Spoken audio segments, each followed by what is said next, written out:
Coucou les positiveurs, j'espère que vous allez bien. Rester positif dans nos têtes, faut pas oublier. My brother, my sister, même si c'est pas easy.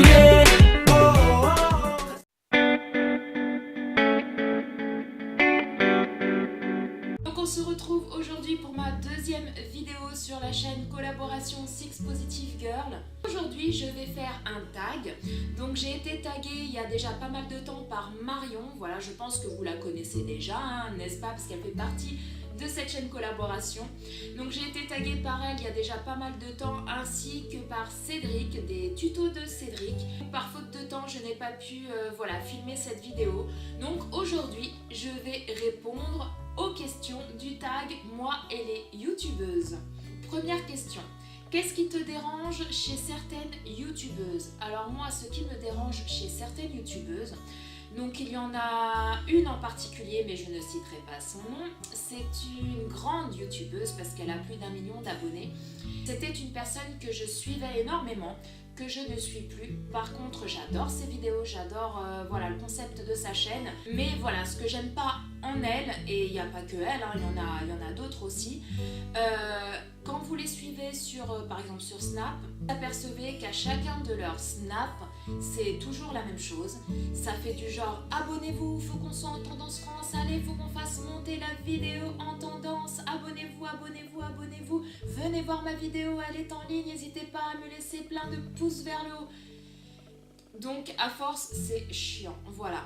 Bien évidemment quand on décide de faire une chaîne, c'est pour que qu'il y ait un maximum de personnes qui regardent nos vidéos, pour qu'on puisse partager un maximum de choses avec beaucoup de personnes. Mais quand à chaque fois c'est toujours la même chose, à force ça devient lourd. Voilà. Quand on fait une vidéo et qu'à la fin de la vidéo on dise n'hésitez pas à vous abonner si ma vidéo vous a plu, n'hésitez pas à liker si elle vous a plu, etc. etc. etc. Là, ok. Mais quand vous avez ce genre de personnes qui vous saoulent, hein, concrètement qui vous saoulent, on dirait même que en gros, le fait de réagir comme ça, on a l'impression que c'est devenu un business, voilà. Et que, bon, vous me direz, hein, avec plus d'1 million d'abonnés, oui, ça devient après un business, mais il y a beaucoup de youtubeuses, de grandes youtubeuses, hein, je parle, qui ont pris de la notoriété, ce qui fait qu'ils ont même plus un melon à la place de la tête, c'est devenu une pastèque, voilà. Donc je trouve ça bien dommage. Donc en gros, c'est ça que je n'aime pas chez certaines youtubeuses. Que penses-tu des youtubeuses qui ne se montrent pas? Alors là, moi, ça me dérange pas. Voilà, c'est vrai que les vidéos où on voit la personne, même si c'est des vidéos pâtisserie, etc., de cuisine ou autre, ou de scrap, tout ce qui est travaux manuels, c'est sûr que c'est plus agréable de voir la personne en début ou en fin de vidéo, ou sur toute la vidéo, hein, ça dépend du contenu de la chaîne et de la vidéo en question. C'est vrai que c'est plus agréable. Donc voilà, les youtubeurs et les youtubeuses qui ne se montrent pas, non, moi perso ça me dérange pas. Voilà, moi j'en suis quelques-unes, hein, sur ma chaîne perso notamment. Et non, moi à partir du moment où le contenu me plaît, je suis la personne, qu'elle se montre en vidéo ou pas, moi ça me dérange absolument pas. Troisième question. Que penses-tu des youtubeuses qui cachent le nombre d'abonnés et les pouces? Moi je trouve ça, après c'est un avis perso, moi je trouve ça un peu ridicule, voilà. Qu'on ait 20 abonnés ou qu'on ait 500 ou 1000 ou 1 million d'abonnés, je vois pas pourquoi le nombre d'abonnés serait caché ou le nombre de pouces. Après, chacun a sa façon de percevoir les choses. S'ils le font, c'est peut-être par rapport à des raisons personnelles. Mais voilà, moi je trouve ça, pour ma part, je trouve ça un peu ridicule. On a le nombre d'abonnés qu'on a, que l'on ait 20 ou que l'on ait 500 ou que l'on ait 1000 ou 10 000 ou 100 000 ou 1 million, on a le nombre d'abonnés qu'on a, et les pouces pareil. Je vois pas pourquoi, moi sur ma chaîne perso, je ne cache pas mes abonnés, je ne cache pas les pouces. Il m'est jamais arrivé d'avoir plus de dislikes que de likes. J'espère que ça n'arrivera pas, mais si ça arrive un jour, ça arrivera. Et voilà, j'essaierai de comprendre le pourquoi du comment, qu'est-ce qui ne plaît pas dans ma vidéo pour avoir plus de dislikes que de likes. Et ce n'est pas pour autant que je cacherai les pouces ou les abonnés ou quoi que ce soit, quoi.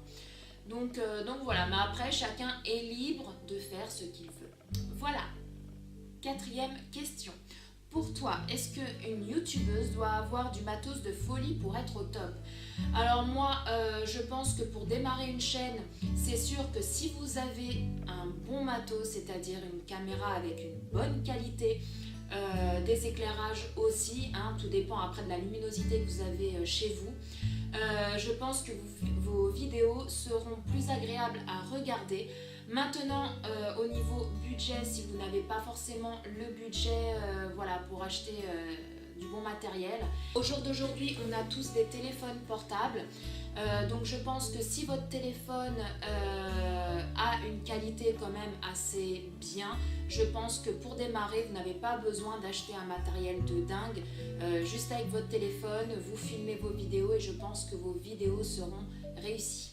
Après, au niveau de l'éclairage, si chez vous, vous avez une très bonne luminosité, que voilà, les couleurs et tout chez vous, ça reste du clair, du blanc, voilà, je pense que vous n'aurez peut-être pas besoin d'éclairage. Ou alors, le meilleur éclairage qui existe, c'est la lumière du jour. Donc si vous avez une grande fenêtre, une baie vitrée, filmez vos vidéos en face de la fenêtre et comme ça, vous aurez un éclairage de dingue. Voilà, après c'est mon point de vue, chacun fait comme il veut, mais je pense que pour démarrer une chaîne, si vous n'avez pas non plus un matériel de fou, mais que vous avez un téléphone portable avec une très bonne qualité, n'hésitez pas à vous filmer avec. Il y a beaucoup de youtubeuses, même de grandes youtubeuses qui filment beaucoup également avec leur téléphone portable, donc je pense qu'il n'y aura pas de souci. 5e question, est-ce que pour toi une youtubeuse doit toujours être apprêtée? Alors non, pas forcément. Après, tout dépend de la personnalité de la personne et tout dépend le contenu de sa chaîne. Donc si c'est une chaîne beauté, effectivement, oui, il faut qu'elle soit un minimum apprêtée, un minimum voilà, maquillée. Maintenant, si ce n'est pas du tout une chaîne beauté, c'est une chaîne de scrap par exemple, ou voilà, de vlog, hein, tout simplement, je ne pense pas qu'on doit être obligé d'être apprêté. Donc obligé non, mais tout dépend du contenu de notre chaîne. Voilà. 6e question. Penses-tu que sur YouTube il y a deux mondes? Oui, il y a deux mondes. Pour moi, il y a les petits youtubeurs avec les moyens youtubeurs, on va dire, et il y a les grands youtubeurs. Alors, c'est-à-dire que les petits youtubeurs, vous pouvez allez vous abonner à leur chaîne et leur laisser autant de commentaires que vous voulez. En règle générale, ils vous répondront toujours. Maintenant, si vous allez sur une grosse chaîne, que vous laissez des commentaires, vous n'aurez jamais ou pratiquement jamais de réponse. Voilà, tout simplement. Après, je trouve cela abusé que les grands youtubeurs ne répondent pas forcément à leurs abonnés, mais je peux les comprendre. Je m'explique. C'est vrai que quand on a beaucoup d'abonnés, on reçoit style Sanana, Enjoy Phoenix, voilà, tous ces grandes youtubeuses là ne peuvent pas répondre à tous les commentaires, ce qui est normal parce qu'elles reçoivent des milliers et des milliards de commentaires. Comment voulez-vous répondre à tout le monde? Donc je trouve ça logique, mais je trouve également ça dommage parce que s'ils ont 1 million, 2 millions, 3 millions d'abonnés, c'est grâce à tous les gens qui les regardent, bien évidemment, à tous les gens qui sont abonnés à leur chaîne, grâce à nous qu'elles sont arrivées là où elles en sont au jour d'aujourd'hui, grâce à tous les gens qui la regardent. Moi perso, je ne regarde pas Enjoy Phoenix et je ne regarde pas Sananas, voilà. Mais voilà, toutes les personnes qui les regardent, c'est grâce à eux qu'elles sont là où elles sont actuellement. Donc là dit, je les comprends tout à fait parce que voilà, elles ont leur vie, elles sont sollicitées de partout et en plus de ça, comment voulez-vous après qu'elles trouvent le temps de répondre à tous les commentaires, parce que c'est énorme, tous les commentaires qu'elles reçoivent, c'est énorme. Donc voilà, oui, je pense qu'il y a effectivement deux mondes et je trouve que les petites et moyennes youtubeuses sont plus crédibles. Je crois qu'il y a une question sur ça, un peu plus loin. Enfin bref, on verra, qui sont un peu plus crédibles que les grandes youtubeuses, voilà. C'est vrai que souvent elles sont payées par les marques. Souvent les marques leur disent on t'envoie le produit mais il faut absolument que tu dises que du positif sur ce produit là et on te paye pour ça. Donc il y a beaucoup de youtubeuses, bon là je parle pas forcément pour Sanana, soit Enjoy Phoenix, je regroupe vraiment les grosses youtubeuses. Donc forcément voilà, c'est un peu entre guillemets aussi leur gagne-pain. Donc je pense qu'elles sont un peu obligées de dire voilà, ce produit là il est génial les filles, il faut l'essayer et tout nanana. Alors qu'en fait vous allez l'essayer, le lendemain vous allez avoir des boutons plein la tronche. En gros c'est ça, donc je pense que les petites youtubeuses et les moyennes youtubeuses sont plus crédibles. Si vraiment le produit c'est de la merde, ils vont vous dire que le produit c'est de la merde. Voilà, tout simplement parce qu'ils l'ont acheté ou alors ils ont fait un partenariat avec voilà, une marque, mais qui sont libres de droit de dire ce qu'ils pensent de ce produit. Donc je trouve que voilà, qu'il y a vraiment deux mondes entre les petits, les moyens et les grandes youtubeuses et les grands youtubeurs. 7e question, qu'interdirais-tu sur YouTube si tu le pouvais?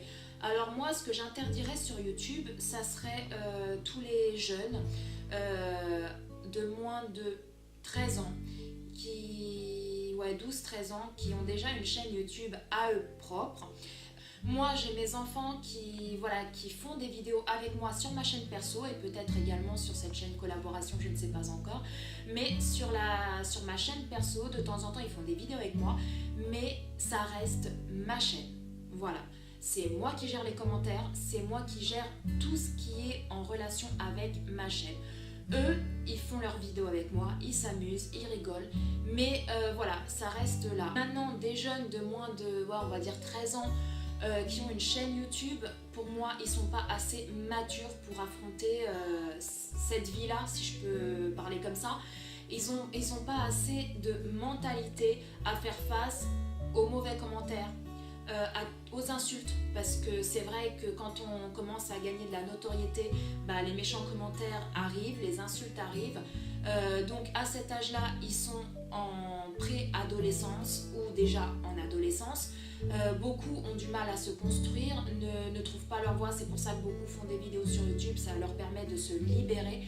Mais voilà, ça peut à cet âge-là détruire un adolescent ou une adolescente. De recevoir des messages comme ça, de recevoir du négatif, parce qu'il y a de tout, du négatif et du positif sur YouTube. Donc je pense que pour créer une chaîne YouTube, il faut déjà avoir une certaine maturité. Voilà, moi je trouve qu'avant 13 ans, c'est trop jeune pour avoir une chaîne YouTube perso. Après, s'il y a les parents derrière qui gèrent la chaîne, voilà, eux ils font juste leurs vidéos et c'est les parents qui gèrent la chaîne, là ok. Maintenant si c'est voilà, le petit jeune ou la petite jeune qui va faire la vidéo et qui gère lui-même les commentaires, voilà, tout ce qui est en relation avec YouTube, faut faire très attention. Ensuite, 8e question, trouves-tu les grandes youtubeuses crédibles? Alors bah, je vous l'ai dit tout à l'heure, non, je ne trouve pas du tout les grandes youtubeuses crédibles. Enfin pas toutes, mais pour la plupart. Donc j'ai déjà répondu à cette question tout à l'heure, donc je ne vais pas me répéter, hein, n'est-ce pas? 9e question, que penses-tu des youtubeuses qui ne répondent pas aux commentaires? Donc comme je vous ai dit tout à l'heure, quand on est grand ou grande youtubeuse, il est très difficile de répondre à tous les commentaires, c'est pas possible, déjà ils sont sollicités de partout et en plus elles reçoivent des milliers et des milliers et des milliers de commentaires, donc comment voulez-vous répondre à tout le monde, hein, n'est-ce pas? Maintenant quand on est petite ou moyenne youtubeuse, bah moi je trouve ça normal de répondre aux commentaires, même si parfois ça peut prendre un peu de temps, parce que voilà, on sait très bien qu'on a tous une vie à côté de YouTube, mais la moindre des choses c'est quand même de répondre. Après si on n'a vraiment pas le temps, juste mettre un petit cœur dans le commentaire et répondre un peu plus tard, ça fait toujours plaisir, parce que voilà, si leur chaîne grimpe, c'est quand même grâce voilà, à tous les gens qui suivent cette personne-là, à tous les gens qui commentent, à tous les gens qui s'abonnent. Donc je trouve ça un peu normal, un peu beaucoup normal de répondre aux commentaires. Après que ça soit pas tout de suite, hein, c'est-à-dire là je vais laisser un commentaire, j'attends pas non plus une réponse dans la minute qui suit, mais voilà, même si ça prend une semaine ou 5 jours, voilà, la moindre des choses c'est quand même de répondre. 10e et dernière question, que penses-tu des youtubeuses qui t'invitent à t'abonner à leur chaîne? Alors les youtubeuses ou les youtubeurs qui passent sur ma chaîne, qui me laissent un commentaire sous par exemple ma dernière vidéo et qui me mettent abonne-toi, je rends comme beaucoup le font, ou également ah j'ai adoré ta vidéo, passe voir ma chaîne, j'ai également une chaîne YouTube, n'hésite pas à venir t'abonner. Moi concrètement ces commentaires là je réponds, mais je ne passe pas forcément, voire même pas du tout voir leur chaîne. Voilà. Moi-même, je ne l'ai jamais fait. Si je vais sur une chaîne et que je décide de m'abonner, que la personne ne me connaît pas forcément, je regarde la vidéo déjà. Pour que je m'abonne, il faut que le contenu me plaît, parce que sinon je ne m'abonne pas. Si le contenu, la personnalité de la youtubeuse ou du youtubeur me plaît, effectivement, je vais m'abonner.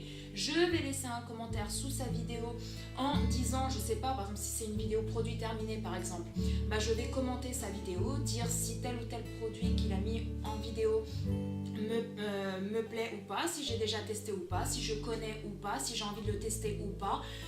Voilà, je vais parler de sa vidéo, dire ce que je ressens, mon avis. Dans ce cas-là, je déciderai de m'abonner. Donc dans mon commentaire, je marquerai en dessous que le contenu de sa chaîne m'a plu, que j'ai hâte de découvrir ses autres vidéos, parce que voilà, le contenu de sa chaîne m'a plu. Non, les commentaires du style j'adore ta vidéo, j'adore ta chaîne, viens t'abonner à la mienne, non. En fait, pour moi, j'appelle ça du copier-coller, parce que la personne qui vous a laissé le commentaire en disant j'adore ta chaîne, j'adore ce que tu fais, viens t'abonner à la mienne, vous verrez que si vous faites le tour de toutes les chaînes que vous suivez, par exemple, vous verrez que ce commentaire-là apparaîtra partout sur d'autres chaînes. Donc ce sont des gens qui ne suivront en aucun cas votre chaîne YouTube, qui ne commenteront plus du tout. Ce qu'ils veulent, c'est juste avoir des abonnés, faire grimper leur chaîne, et puis c'est tout. Voilà, c'est tout ce qu'ils cherchent à faire. Ils font la chasse aux abonnés. Et puis moi, avoir une communauté, avoir des gens qui s'abonnent juste pour que moi je m'abonne à leur chaîne, non, je suis désolée. Moi, si les gens s'abonnent à ma chaîne, que ce soit ma chaîne perso ou la chaîne collaboration, bien évidemment, c'est parce que voilà, les gens, ils apprécient ce que je fais, ils apprécient mes vidéos, ils apprécient le contenu, et non pas juste par intérêt. Ou alors, oui, une fois j'ai eu un commentaire, c'était du style j'adore ce que tu fais, j'adore ta vidéo, j'ai aussi une chaîne YouTube, j'espère que tu viendras t'abonner. Ce que j'ai aimé, c'est j'espère que tu viendras t'abonner. Alors déjà, moi quand j'ai lu le commentaire, ça m'a fait bien rire. J'ai dit t'espères rien du tout. Moi si je m'abonne à ta chaîne, c'est parce que j'aime ce que tu fais, parce que sinon je vais pas m'abonner. Et par rapport au commentaire, j'ai très bien vu que la personne, elle n'avait pas suivi ma vidéo, elle n'a même pas commenté la vidéo, elle a rien fait. Et quand je suis partie sur la chaîne de Cédric, donc les tutos de Cédric, j'ai regardé sa vidéo parce que je suis abonnée à lui, donc j'ai regardé sa vidéo, et quand je suis partie lui laisser un petit commentaire en rapport avec sa vidéo, j'ai vu qu'il y avait la même fille qui lui a laissé exactement le même commentaire. Voilà, tout simplement.